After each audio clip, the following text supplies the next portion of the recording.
Lagi na lang bang nasisira ang iyong piso wifi sa kadahilan ng lagi na lang nagba-brownout sa inyo tapos biglang balik ng kuryente? Yung ating power supply ay pumuputok. So pati yung mga refrigerator, ilaw. So ito yung nakikita kong solusyon, boss. Lagyan natin siya ng power on delay. So try nating isaksak. After 30 second ay saka na siya mag-power on at pagka-power yung ating piso wifi. So try natin. So ayan mga boss, naka-power na yung ating power on delay.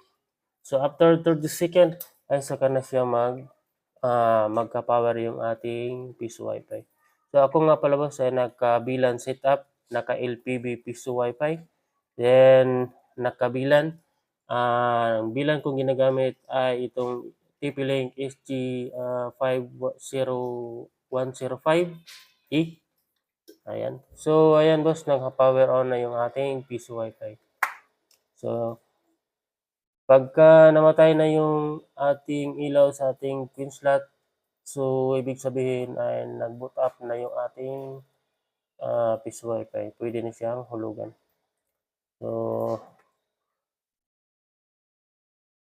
So ngayon, kung mayroon kayong katanungan, comment lang kayo sa baba. At kung nagustuhan niyo itong video na to, ay pakihit naman ng like at pakishare. Salamat.